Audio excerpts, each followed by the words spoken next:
Efendim herkese merhaba arkadaşlar, ben Efe ve bugün sizlerle yeni bir videoda karşınızdayım arkadaşlar. Önceki video şu an kadar gördüğümde çiler gelmemiş, görüntüler haline gelmiş arkadaşlar. Onlar katılıyorlar. Diğerinde o videoya ben emek veriyorum. Şimdi de gördüğünüz gibi bir dakika.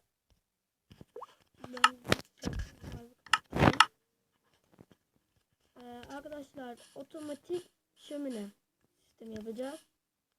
Gördüğünüz gibi buraya şimdi buraya gördüğünüz gibi yanıyor. Kapağınız arkadaşlar birazcık bekliyor. Sonra bir dakika bekleyelim birazcık arkadaşlar. Biri daha çabuk sönüyor. Gördüğünüz gibi bu sefer de bu. Arasında böyle olabiliyor. Tabii bunun süslemesi var, yapacağız arkadaşlar. Evet. Bize gereken eşyaları söyleyeyim. Bir dakika. Bizde bir tane blok gerekiyor. Süslemek için tabii merdiven de kullanabiliyorsunuz ama blok gerekiyor normal. Lever yani şalter, redstone torch, redstone reparator, dispenser, bir de redstone gerekiyor arkadaşlar. Böyle bir delik açmak gerekiyor. Tabii şuraya, burası önemli değil. Şöyle kır. Evet arkadaşlar, dışarıdan ses geliyorsa özür dilerim veya içeriden. Yapalım şöyle. 3, 4, 1, 2. Evet arkadaşlar, evet. Arkadaşlar kardeşim geldi, ses geldiyse özür dilerim.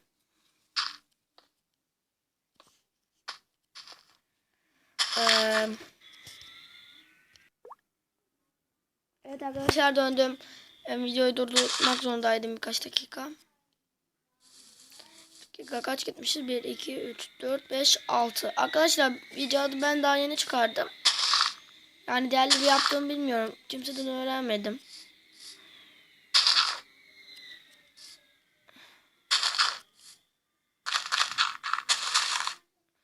Evet arkadaşlar, yapıyoruz şöyle. Arkadaşlar yorumlarda ne yapacağımı belirtin arkadaşlar. Piston olsaydı aklımda çok güzel şeyler var arkadaşlar da maalesef ki olmadığı için yapamıyoruz.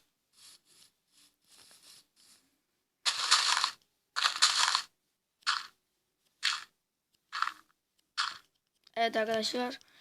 Bir de çakmak alacağız arkadaşlar. Onu söylemeyi unutmuşum, özür dilerim. Bunlarla hiç oynamıyoruz arkadaşlar. Şöyle hatta üstünü şöyle blokla kaplayın. Kaplıyoruz arkadaşlar. Bunları böyle yapıyoruz. Nasıl olduğunu unutuyor insan lan. Uyuz ol. Tamam.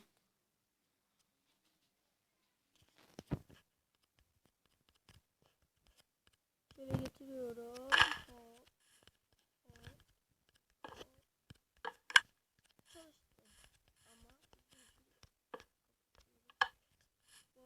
İyiyim arkadaşlar.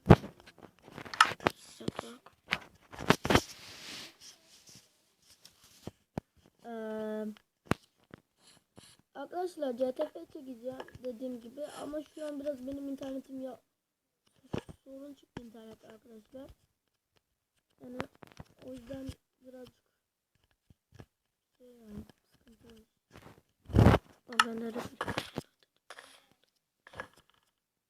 Gecikme istediğiniz kadar verebilirsiniz arkadaşlar. Ben gecikme vermeyeceğim.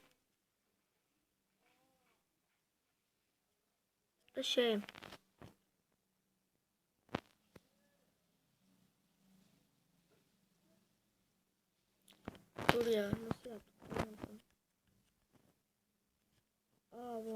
Arkadaşlar yanlış yaptık. Arkadaşlar çok özür dilerim.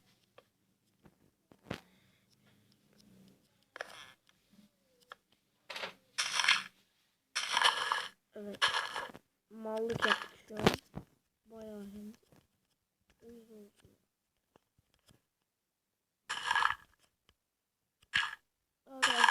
çok özür dilerim bu durumdan dolayı. Şimdi saat şu an kaç? 3 olmuş aslında da şey. Şöyle bunu kırıyoruz arkadaşlar. Zaten çok yanlış yapmamışız. Aklımda kalmadı ya.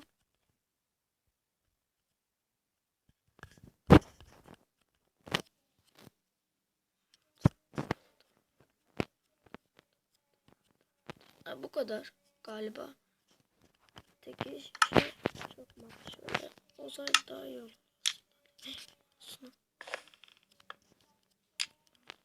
Ne oluyor lan bana?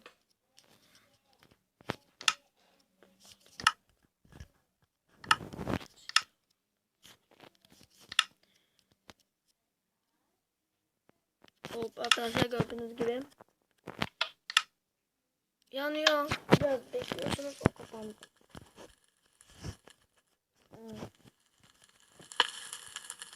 Evet arkadaşlar. Bunun değişik bir versiyonu da yapayım mı? Onu yorumlarda belirtirseniz çok güzel olur arkadaşlar. Değişik versiyon dediğim. Neyse şimdi spoiler vermeyeyim de. Yani evet arkadaşlar kısa bir video oldu. Ateş Lok makinesinden daha kısa mı bilmiyorum. Neyse arkadaşlar kendinize iyi bakın. Bay bay.